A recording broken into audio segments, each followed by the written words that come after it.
안녕하세요. 자, 이번 시간은 이제 3강이네요. 이제 본격적으로 회계 용어 계속 들어갑니다. 우리가 회계 공부를 시작한 이상 언제 때려치지? 어제 때려치는 그 순간까지 평생 써야 될 용어가 크게 나눠서 5가지입니다.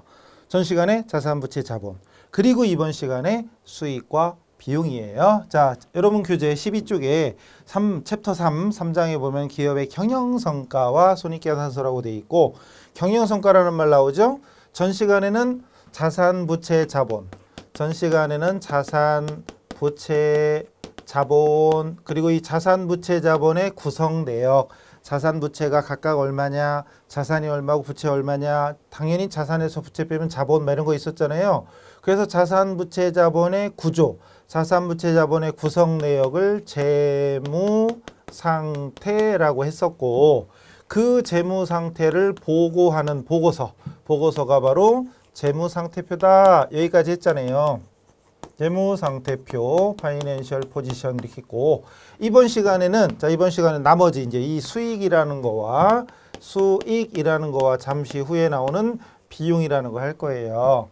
그 다음 수익과 비용을 이제 비교해서 수익이 많은지 비용이 많은지 그거를 경영성과라고 합니다. 그래서 앞으로 우리 회계하는 동안에는 재무상태, 경영성과 이런 말들을 우리는 당연한 상식적인 용어가 될 겁니다. 어쨌든 일정 기간 동안에, 즉 몇 월부터 몇 월까지의 기업의 경제적 성과, 즉 항상 우리 회계하는 동안에는 우리는 기업이다 이렇게 생각하자고 그랬잖아요.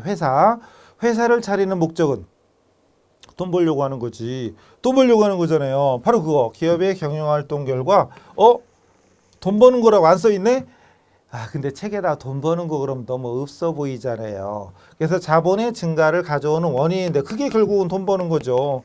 돈 버는 거예요. 돈 벌면 재산이 증가하잖아요. 순자산이 증가되지. 그래서 교재에는 자본의 증가를 가져오는 원인이라고 써놨는데 그냥 무식하게 말하면 돈 버는 겁니다.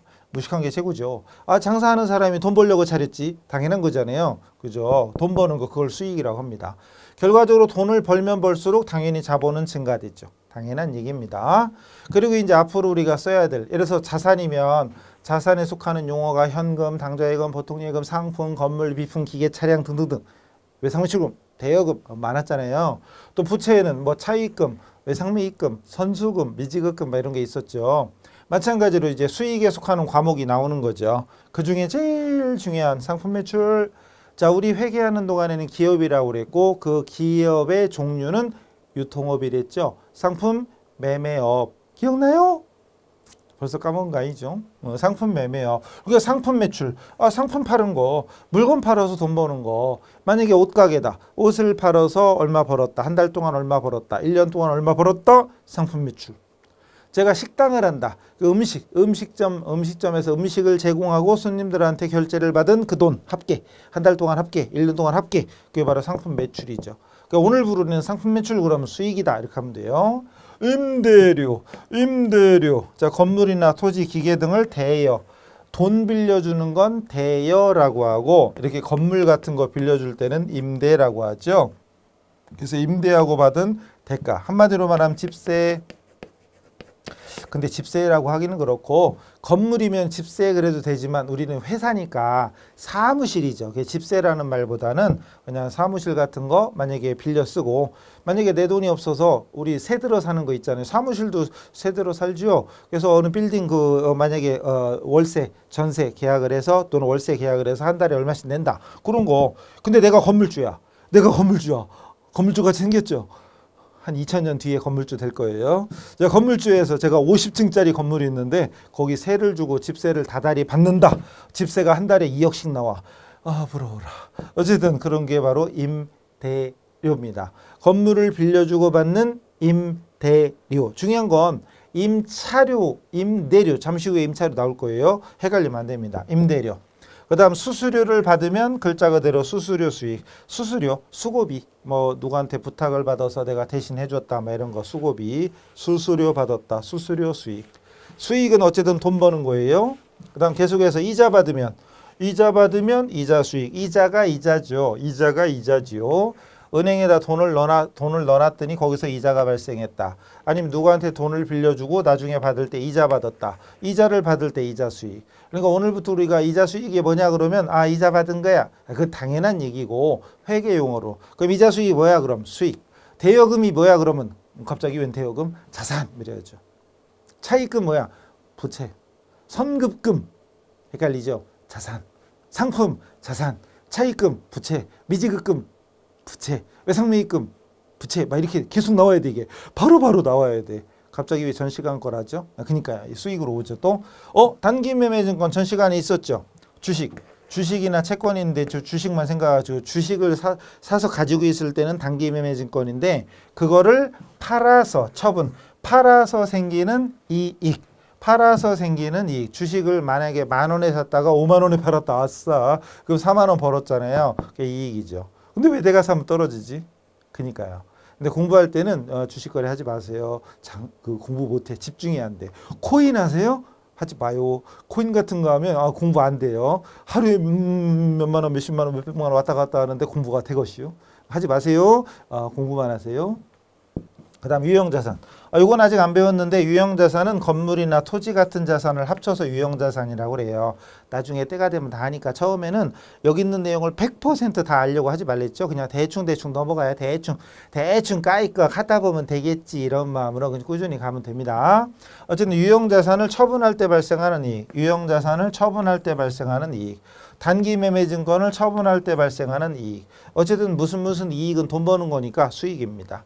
그 다음에 여기 있는 것처럼 무슨 이익 이렇게 하기가 애매한 잡단이 만약 길 가다 돈 주웠다 라든가 예를 들어서 폐품 같은 거 처분이 예를 들어서 폐지 회사에서 만약에 쓰다람 이제 박스 같은 거라든가 아니면 그 종이 같은 거 이면지 같은 것까지 다 활용하고 남은 종이 아니면 무슨 책, 신문 이런 것들을 모아서 고물상에 갖다 주고 25,000원 받았다. 막 그런 것들. 폐품 처분이 상대적으로 금액이 적고 중요하지 않을 때 이럴 때 쓰는 말이 잡다한 이익이다 이런 뜻입니다. 어쨌든 이렇게 돈 버는 거 그 상품 매출 그 다음에 나머지는 임대료, 수수료 수익 이런 식으로 수익에 속하는 종류는 그렇게 많지 않아요.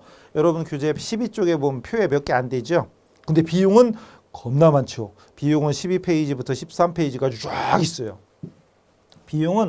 비용이라는 말도 솔직히 회계 안 배웠어도 얼추 대충 감이 오죠. 자, 비용이라는 건 우리가 항상 움직이면 돈이 들어가죠. 움직이면 돈이야. 먹고 마시고 어디가 교통비 들고 비용. 돈 쓰는 거죠. 왜? 돈을 벌기 위해서 쓰는 겁니다. 수익을 창출하기 위하여 사용된 소비된 것을 비용이라고 합니다. 다시요. 경영활동 결과로 인하여 자본의 감소를 가져오는 원인. 참말로. 결과적으로 돈을 쓰면 쓸수록 재산은 줄어들게 돼 있잖아요. 그래서 그냥 쓰는 거, 수익을 얻기 위해서 사용하는 거, 소비되는 거, 사용, 소비 아니면 돈 벌기 위해서 쓰는 돈 이렇게 생각하면 되는데 학문적인 용어로 쓰는 돈 이러면 너무 없어 보이잖아요. 그래서 학문적으로는 자본의 감소를 가져오는 원인 이렇게 나옵니다. 수익은 자본의 증가를 가져오는 원인, 비용은 자본의 감소를 가져오는 원인. 수익은 돈 버니까 재산이 증가하는 거고 비용은 돈을 쓰는 거니까 재산이 감소하는 거죠. 그래서 결론은 돈 버는 걸 수익, 돈 쓰는 걸 비용이라고 한다 이렇게 이해하셔도 됩니다. 단 비용은 뭐를 얻기 위해서? 수익을 얻기 위해서. 그러니까 번 돈과 쓴 돈, 벌은 돈이 많으냐 쓴 돈이 많으냐 비교해봐라. 그럼 뭐를 할 수 있냐? 경영성과를 낼 수 있다 이거죠. 자, 그럼 비용에 속하는 말. 자, 매출원가. 이거 앞으로 많이 나옵니다. 상품 매출원가. 매출한 상품의 원가입니다. 뭐라고요? 매출한 상품의 원가야. 매출된 상품의 원가. 줄여서 매출원가. 자, 우리 회계를 안 배웠어도 원가 얼마다 이런 얘기 원가 들어봤잖아요. 가끔 가다가 길가에 가면 원가 안 써 있나? 원가 이하 이런 말. 어제도 원가 사온 금액이 원가잖아요. 구입한 금액. 100만 원짜리를 150만 원에 팔았어. 판매가인데 그냥 줄여서 매가라고도 합니다. 만약에 150만 원에 팔았어. 그럼 50만 원 이익이잖아요. 50만 원 이익이죠. 근데 어쨌든 요 150은 매출액이 되는 거죠. 매출액. 그 다음 이 원가는 매출된 상품의 원가 있죠? 판매된 상품의 원가, 이게 매출원가예요. 그 매출액에서 매출원가 뺀 금액이 이익이 되는 건데 그게 매출원가입니다. 매출원가는 비용. 매출액은 수익, 돈 버는 거니까. 매출원가는 비용입니다. 이익은 수익에 속하는 거라고 생각하시면 돼요. 일단은 그냥 매출원가, 앞으로 우리가 종종 쓸 말이니까 기억하시고, 임차료, 요거 주의하셔야 됩니다. 임차료. 아까 수익에서 임대료가 있었죠. 내가 건물주야. 그럼 임대하는 거고, 그리고 나는 세입자야. 토지나 건물이나 토지를 임차, 빌린 거죠. 그리고 사용료, 월세 내는 거, 월세, 집세 내는 거, 이런 것들, 월세, 집세 내는 거, 그 임대료가 아니라 임차료입니다. 집세를 받는 거, 월세를 받는 건 임대료고 내는 건 임차료입니다. 근데 주의할 점은 사회에서는 내가 집세를 내도 임대료 냈다고 그러거든요. 그죠? 그런 데 많이 들어봤죠. 근데 엄밀하게는 달라요. 회계에서는 임대료와 임차료를 구분해야 돼. 그래서 건물주면, 요즘은 조물주 위에 건물주라며요. 건물주는 돈을 빌려주는 거니까 임대야, 임대. 아이 참말로. 제가 건물주가 아니다 보니까 쓰려니까 떨려가지고, 건물주는 건물을 빌려주는 거 임대고요. 세입자라고 하죠. 세입자. 남의 건물 빌려 쓰는 사람. 이 사람들은 건물을 빌려 쓰는 거니까 임차입니다. 그래서 임대료, 임차료 이거 헷갈리면 안 돼요. 그래서 건물의 임대차 계약이다 이런 얘기 들어봤시요? 임대차 계약이다. 부동산 임대차 계약서 이런 거. 임대차. 빌려주는 사람은 임대, 건물 빌려 쓰는 건 임차. 그래서 회계에서는 반드시 임대료와 임차료를 헷갈리면 안 됩니다. 임대료는 수익이고 임차료는 비용이에요. 그래서 건물주일 때만 임대료라고 하는 거야. 나중에 문제에서 임차료를 임대료 썼다 그러면 틀립니다. 사회에서는 임대료 냈어 이래도 말이 되지만 회계에서는 임대료를 냈다 그러면 틀린 거예요.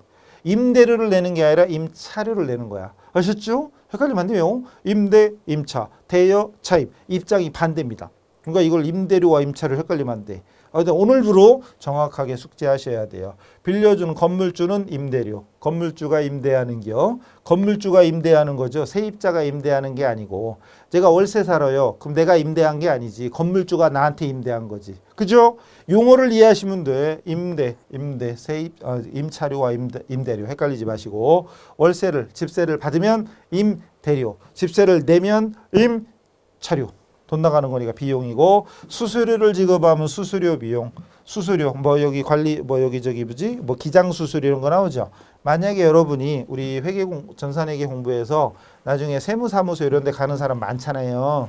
그럼 세무사무소 가면 기장 대리를 해주고 수수료 받잖아요. 그런 게 받는 사람은 수수료 수익이고 주는 사람은 수수료 비용입니다. 저 종합소득세 신고할 때 제가 해도 되지만 그 아는 세무사가 있어서 세무사한테 맡겼어요. 수수료 줬어요. 얼마 준다고 묻지 마시고 그럼 저는 수수료 비용 이렇게 되는 거죠. 그 다음에 이자를 주면 이자 비용, 차입금이나 은행에서 만약에 돈을 빌렸다 그럼 이자를 줬다. 다른 회사한테 돈을 빌렸다. 빌린 돈 갚으면서 이자를 줬다. 이자를 주는 거 이자 비용. 당김에 맺은 건 주식 같은 걸 처분할 때 생기는 손실. 아유 가슴 아파라. 주식을 팔았는데 이익 보는 게 아니라 손해봤어. 이런 거죠. 유형자산, 토지나 건물 같은 자산을 유형자산이라고 하는데 처분할 때 발생하는 손실. 그래서 수익에 나오는 유형자산 처분 이익과 비용에 나오는 유형자산 처분 손실 반대의 경우겠죠. 그 다음에 무슨 손실은 손실인데 잡다한 위에처럼 무슨 손실이라고 말을 만들 만큼 그닥 중요한 건 아니다. 그럴 때는 잡손실. 만약에 길 가다 돈을 잃어버렸어. 분실 또는 도난당했어. 잡손실. 요즘 자판기 이용 별로 안 하시나? 예전에는 동전도 많이 들고 다녔는데 지금은 동전이 하나도 없이요. 예전에는 동전 진짜 많이 들고 주머니마다 찰랑찰랑 했는데 막 바지가 막 동전 들어서 무겁고 그랬는데 어쨌든 예전에는 길 가다가 자판기, 음료수, 커피 이런 거 많이 뽑았는데 그죠? 죄송해요. 요즘 사람 모르죠? 옛날에는 그랬시요. 근데 요즘은 저 카드 그냥 하나 들고 다니니까 지갑도 안 들고 다녀요. 카드로 그냥 이렇게 되니까. 근데 만약에 제가 동전 꺼내서 또 자판기 꺼내려고 딱 했는데 동전이 떨어져 가지고 하수구에 빠졌네. 손해봤죠? 그 하수구 뒤질 수도 없고 그런 거 잡손실 이런 거. 그 다음에 여러분 교재에 보면 계속 급여부터 쭉 나오잖아요. 급여. 임직원들, 임원이나 직원들한테 월급 주는 거, 급여. 돈 나가는 거니까 비용이죠. 사실 이런 건 거의 설명이 필요 없죠. 그냥 급여가 급여지 뭐. 월급 주는 거. 중요한 건 회사는 누가라네. 이런 회계는 누가 한다? 회사가, 기업이 하는 거죠. 기업에서 종업원한테 월급 주는 거 급여가 되는 것이고, 그 다음 복리후생비, 우리 직원들한테 무상으로 제공하는 물품이나 금전, 회식비나 경조사비, 화환, 축하금 이런 것들을 복리후생비. 우리 직원들을 위해서 쓰는 건 복리후생비인데 거래처를 위해서 쓰는 건 접대비입니다. 요거 두 가지, 복리후생비와 접대비, 앞으로 우리 계속 나옵니다. 우리 직원한테, 우리 임직원한테 쓰는 건 복리후생비, 거래처를 위해서 쓰는 식대 이런 것들은 접대비. 아셨죠? 중요한 거고요. 여비교통비, 글자 그대로 여비교통비죠. 교통비, 버스, 택시 요금, 고속도로 통행료, 출장비, 여비교통비, 통신비, 전화요금, 인터넷 요금, 휴대폰 요금 이런 것들이 통신비, 수도, 전기, 가스, 수정가, 수도, 전기, 가스, 수정가 이런 게 수도, 광열비 다 돈 나가는 거죠. 끝나는 말이 무슨 비용이라는 뜻이잖아요. 다 무슨 비. 그 다음 넘어가서 세금과 공과. 이건 세금이라는 말과 공과금이라는 말이 합쳐진 세금 앤드 공과금이에요. 세금과 공과. 재산세, 자동차세, 국가나 지자체에 내는 세금, 그리고 무슨 회비, 조합비, 협회비. 그래서 회사가 속한 단체가 있어요. 만약에 제가 변호사야. 그럼 변호사 협회 이런 거 들어보셨죠? 아니면 제가 음식점이야. 그 음식점과 관련된 협회. 내가 노점상이야. 그럼 노점상 관련된 협회 있죠. 전노련 이런 거 있어요. 전국 노점상 연합회 이런 거 있어요. 그럼 그 협회에 내는 회비 이런 것들이 세금과 공과금 이렇게 됩니다. 우리 개인적으로 집에서 전기요금 내고 수도요금 내는 걸 공과금 냈다고 그랬잖아요. 근데 그건 엄밀하게 틀린 거야. 무슨 공과금이야 그건. 공과금 아니에요. 가끔 수도세, 전기세 냈다고 그랬죠. 수도세야? 전기세요? 수도요금이고 전기요금이지. 그게 수도세가 아니죠. 세금 아니에요. 넘어가요. 회계에서는 세금 앤드 공과금, 세금과 공과, 돈 나가는 거, 비용. 수선비, 말 그대로 수리비. 보험료, 말 그대로 보험료. 차량 유지비, 우리 전산회계에서 엄청 나옵니다. 자동차에 관련된 주유대금, 기름값 또는 주차요금, 차량 수선 유지비, 차량 유지비, 돈 나가는 거 비용. 교육훈련비, 종업원들의 교육과 관련된 말 그대로 교육훈련비, 강연료 또는 연수교육 이런 것도 있죠. 직무연수 같은 거, 요기에 관련된 뭐 강사 초빙해서 뭐 강사료를 500만 원 지급했다, 막 이런 것들이 교육 훈련비 돈 나가는 거. 도서 인쇄비, 도서 신문 잡지, 신문 구독료나 양식지, 종이, 서식, 명함 인쇄, 책 같은 거 구입하는 거, 사진 현상료 이런 것들이 도서 인쇄비, 인쇄, 플랜카드 만들었다, 인쇄. 있어요. 또 배너 있죠. 배너 건 가시죠. 배너 같은 거 제작했다. 도서 인쇄비. 솔직히 이건 설명이 필요 없을 정도겠지만 어쨌든 중요한 건 여기 있는 것들이 앞으로 우리가 수시로 계속해서 써야 될 용어니까 생판 회계를 처음 배우는 사람들은 이런 거를 자꾸 중얼중얼 같이 소리내서 읽으면서 외우세요. 소모품비, 소모품이라는 거 했었죠. 사무용 문구류 이런 걸 구입할 때 들어가는 비용. 소모품비. 그럼 소모품은 뭐고 소모품비는 뭐냐? 따지지 말고 문구류 같은 거 구입할 때 들어가는 돈을 소모품비라고 한다. 이렇게. 광고 선전비, 글자 그대로 광고비죠. 기부금, 글자 그대로 기부잖아요. 기부. 불우유 토끼나 아니면 수재민 토끼, 기타 등등 기부하는 거. 그리고 잡비, 잡다한 비용, 기타 등등 잡비. 금액이 적거나 자주 발생하지 않고 중요하지 않은 잡다한 지출 이런 것들은 잡비.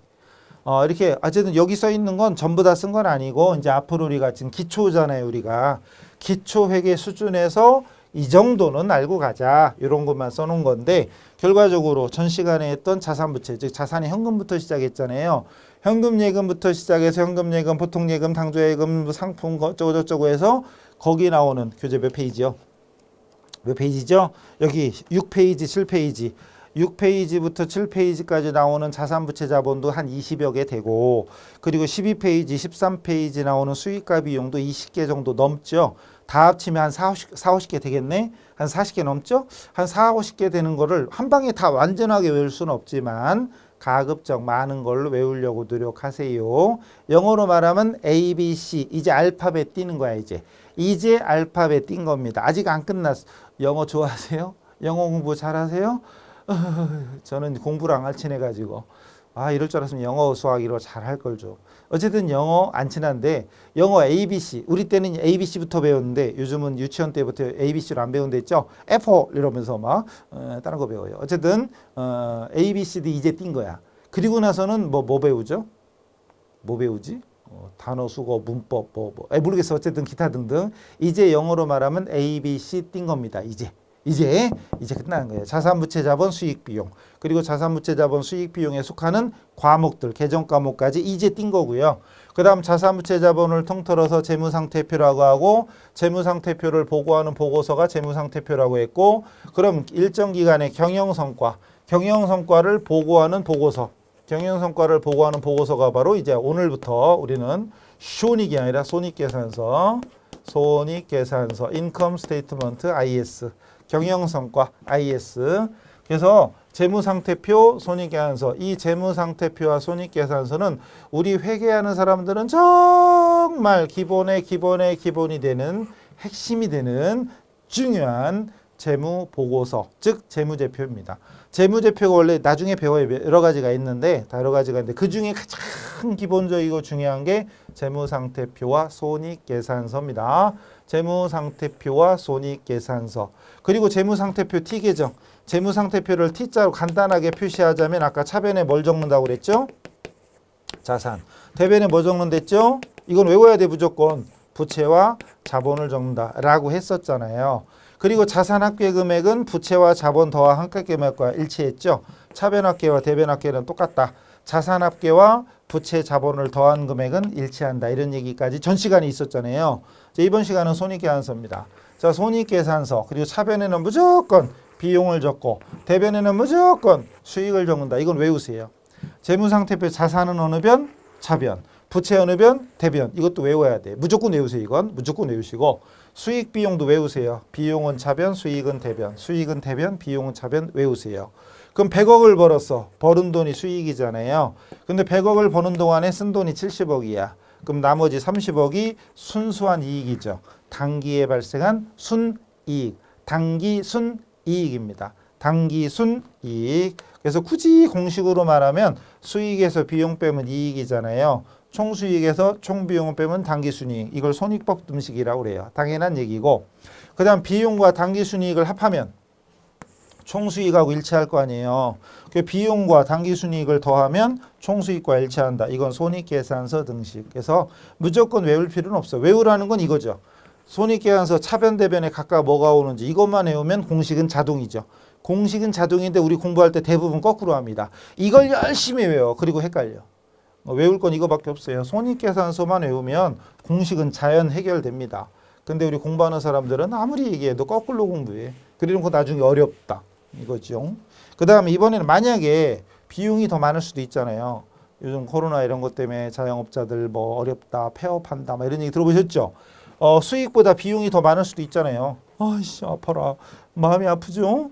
버는 돈보다 쓴 돈이 더 많아. 그럴 수도 있잖아요. 그럴 때는 손해봤지. 그럼 만약에 50억을 벌었는데 쓴 돈은 80억이야. 그럼 30억 손해봤죠. 단기 순손실. 그걸 손실을 구하는 걸 굳이 공식으로 하면 총비용에서 총수익 빼면 되죠. 총비용에서 총수익 빼면 손실이잖아요. 공식을 외워? 아니죠. 비용은 차변이고 수익은 대변이다. 그것만 딱 외워. 그럼 수익이 많으면 이익일 테고 비용이 많으면 손해겠지. 당연한 거잖아요. 당연한 걸 왜 외우고 있어? 그죠? 당연한 걸 알고 있으면 공식은 외울 필요가 없어요. 근데 우리는 맨날 외워. 그래놓고 헷갈린다. 그 다음에 수익과 손실을 더한 합계 금액은 수익과 손실을 합한 금액은 총 비용과 일치하겠죠. 총 비용은 총수익 플러스 손실이다. 손익계산서 등식. 사실 등식이라고 써놨지만 여러분 교재 13쪽 맨 밑에 두 줄 13쪽 맨 밑에 두 줄 좌우로 날개 달고 신나게 써놨는데 그걸 외울 필요 없죠. 외우는 건 딱 하나입니다. 뭐? 손익계산서. 손익계산서 차변의 비용, 대변의 수익. 그것만 외우면 되겠지요. 그리고 재무상태표, 손익계산서 이 두 가지가 앞으로 우리 회계 때려치는 그날까지.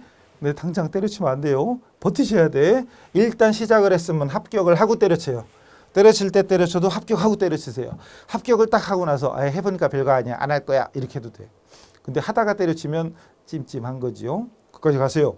자, 손익계산서까지 여러분 교재 13쪽까지 일단 된 겁니다.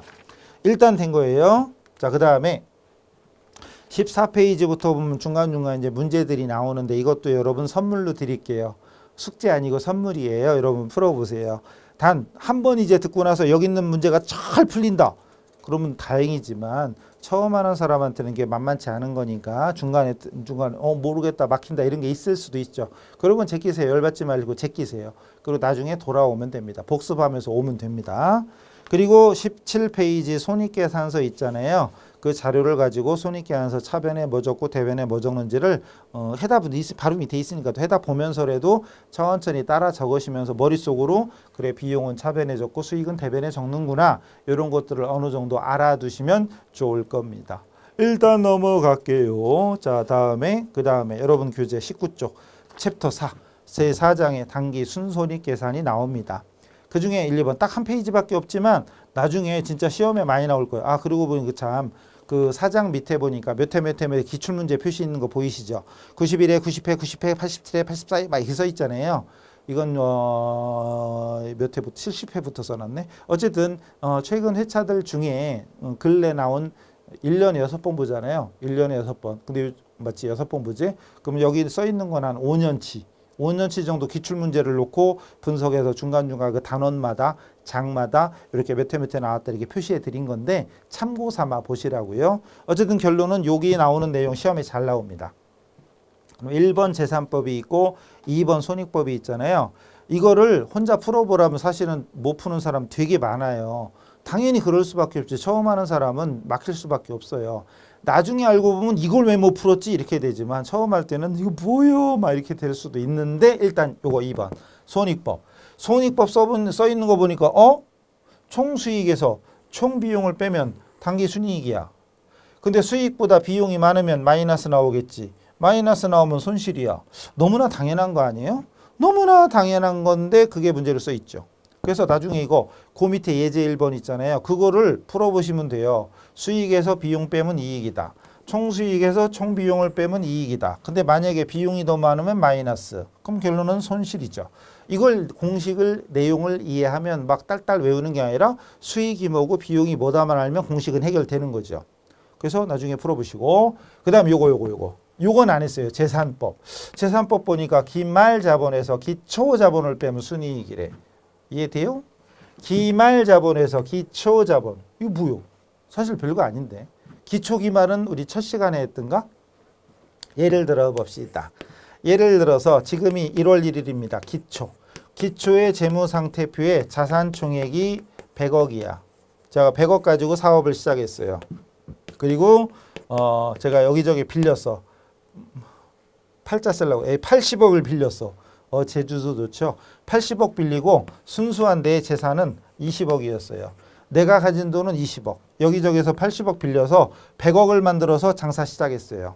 이때 요 자산은 기초에 있던 거니까 기초자산.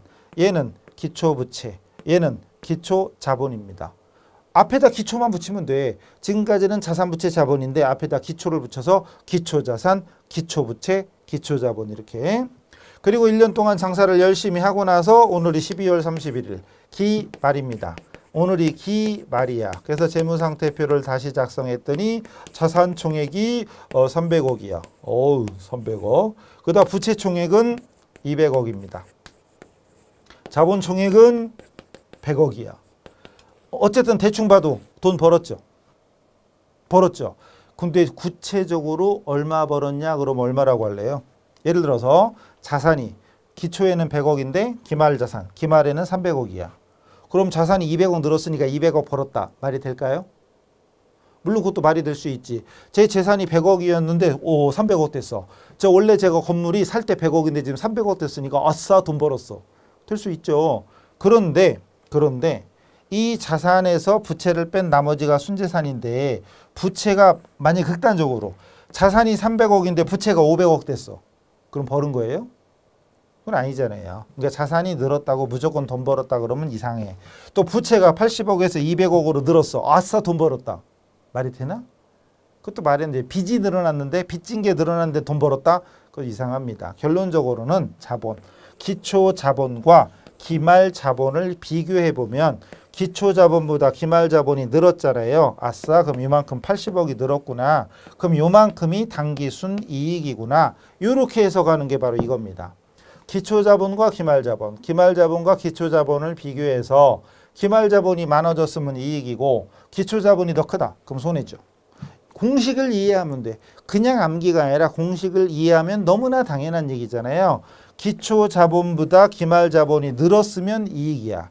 근데 만약에 기초자본이 20억인데 기말자본이 10억이 됐으면 손해본 거죠. 당연한 거잖아요. 근데 그냥 아무 생각 없이 외우지 말고 기초자본, 기말자본 그 말만 이해를 하시면 공식은 안 외워도 됩니다. 근데 무조건 막 공식을 외워. 그리고 풀어보라면 못 풀어. 그래서 밑에 예제에 보시면 기초에 자산부채 자본이 따로 있고 기말에 자산부채 자본이 따로 있잖아요. 기초는 기초끼리, 기말은 기말끼리 이렇게 그려봐요. 그려보고 기초는 기초끼리, 기말은 기말끼리 그려보고 기초자본과 기말자본의 차이가 당기순이익이 되거나 손실이 되겠죠. 다시 기초보다 기말이 많아졌으면 이익인 거고 기초가 더 커. 이제 기말이 줄었어. 그럼 손해인 거지. 그러면 그 손해인 건 거기에다가 마이너스 표시를 마이너스라고 해도 되지만 삼각형 해놓은 것도 마이너스예요. 그래서 순손실을 그 삼각형 쏘는 게 마이너스. 즉 마이너스 나왔다는 얘기는 기초가 더 크다 이런 얘기잖아요. 또 수익에서 비용 뺐는데 비용이 더 많아. 그럼 마이너스 나온 거죠. 그럼 손실이지. 이런 것들을 이해하시면 공식 외울 필요 없어요. 수익이보다 비용이보다 뜻을 알면 공식 필요 없어. 그리고 기초자본, 기말자본 할 때 기초와 기말이 뜻이 뭔지 기초가 시작할 때 기말이 끝날 때 그럼 자본이 순재산인데 기초보다 기말이 많아졌으면 이익이고 줄었으면 손해겠죠. 너무나 당연한 겁니다. 그냥 아무 생각 없이 외우려고 하지 마시고 자, 근데 여기까지는 해결되는데 밑에 또 있어 뭐가 기말자본 빼기 어쩌고 저쩌고 있죠. 요 부분은 오늘 진짜 처음 하시는 분은 이거 신경 쓰지 마시고 일단 넘기세요. 일단 넘어가세요. 나중에 하셔도 돼. 나중에 언제냐? 한참 진도를 진행하면 한 20강 정도 진행하면 자본 파트가 나오거든요. 그때 하셔도 돼요. 사실 별건 아니에요. 아무것도 아니고 글자 그대로 추가 출자나 인출. 즉 장사 처음 시작할 때 출자한 돈이 기초자본. 장사 처음 시작할 때 50억 가지고 시작했는데 중간에 30억을 더 투자했다. 그럼 추가 출자. 물론 중간에 또 돈을 갖다 썼다. 그게 인출인데 이런 용어는 나중에 배워요. 지금은 안 해도 돼. 지금은 이거 안 해도 되니까 모르면 넘어가시면 돼요. 그리고 진도를 이제 쭉 진행해서 끝까지 간 다음에 나중에 보시면 또 이거 안 외워도 공식 하나도 안 외워도 문제 다 풀 수 있어요. 진짜로. 그 나중에 우리 저 강의할 때 기출 문제라든가 풀어드릴 때가 있을 거예요. 들으시면 돼요. 그래서 일단 여러분 그 19페이지에 있는 거 선물로 드릴 테니까 그 예제 있죠? 풀어보세요. 근데 이것도 그러니까 여러분이 그 신께서 회계 DNA를 팍팍 쏟아부신 분은 이거 뒤에 답은 있지만 답 안 보고도 그냥 1번부터 18번까지 18개의 칸 채우기죠. 그러니까 1번 줄 따로, 2번 줄 따로, 3번 줄 따로입니다. 그 줄별로 따로따로예요. 1번 줄에 동그라미 1, 2, 3. 또 2번 줄에 4, 5, 6, 7 많이도 비어있네요. 어쨌든 그 빈칸 채우기 나름대로 해보세요. 그랬을 때 대부분은 또 그냥 이거 해설 안 보고도 풀 수 있는데 지금 이것만 들어도 할 수 있는데 어떤 분은 이거 못 풀어요. 못 풀어요. 근데 당연한 거죠. 신께서 DNA를 팍팍 주신 분들은 술술 풀리고 DNA를 안 주셨어. 회계랑 안 맞는 분들이 계세요. 그런 분들은 이 문제 풀다가 분명히 한두 번 막힙니다. 막힌다고 열받는다고 머리카락 젖뜯고 벽에다 머리 박고 막 그러지 마세요. 책 던지고 막 이러지 마세요. 그냥 막힐 수도 있어요. 그냥 넘어가요. 안 되면 안 되는 대로. 그리고 처음 하는데 이걸 풀리는 것도 그 이상하잖아요. 그럼 제껴요. 제끼고 그냥 진행하세요. 다음 강의 듣고 또 듣고 이렇게 쭉 하고 나중에 복습할 때 나중에 보시면 이걸 왜 몰랐지? 이럴 때가 분명히 옵니다. 신경 쓰지 마시고 지나가시면 돼요. 자, 이래가지고 그 문제는 선물로 드릴 테니까 여러분이 알아서 하시고요. 자, 이래가지고 자 이번 시간까지 지난 시간에 자산부채 자본 이번 시간에 수익과 비용까지 해서 마무리 됐죠. 그래서 자산부채 자본을 통틀어 재무상태 그리고 재무상태를 보고하는 보고서가 재무상태표 이럴 때 중얼중얼 자꾸 말을 하셔야 돼요. 그러면 실력이 쑥쑥 올라가. 근데 계속 구경만 하고 있다가 막 졸고 막 이런 분들은 곤란하겠지요. 그 다음에 수익과 비용을 비교해보면 경영성과를 파악할 수 있고 경영성과를 보고하는 보고서가 손익계산서. 그래서 재무상태표, 손익계산서 이 두 가지가 가장 기본적이면서 중요한 재무제표입니다. 자, 그래서 기본적인 이제 아직도 본격적인 회계를 시작한 건 아니고 여기까지가 영어로 말하면 이제 알파벳 띈 겁니다. 뭐 단어 수고, 문법 이런 거 시작도 안 한 거고 이제 지금부터 시작할 거예요. 그래서 일단은 자산, 부채, 자본, 수익과 비용 그리고 거기에 속하는 계정 과목 현금부터 비용의 잡비까지 이런 것들을 한번 쭉 훑어보세요. 100% 완벽하게 암기는 못하더라도 대충 이게 뭔 뜻이구나, 이게 자산이구나, 비용이구나, 수익이구나, 부채구나 이런 것들을 구분할 수 있게 연습을 하시면 됩니다. 자, 일단 정리하시고 잠깐 쉬었다가 다음 시간에 뵙겠습니다. 수고하셨습니다.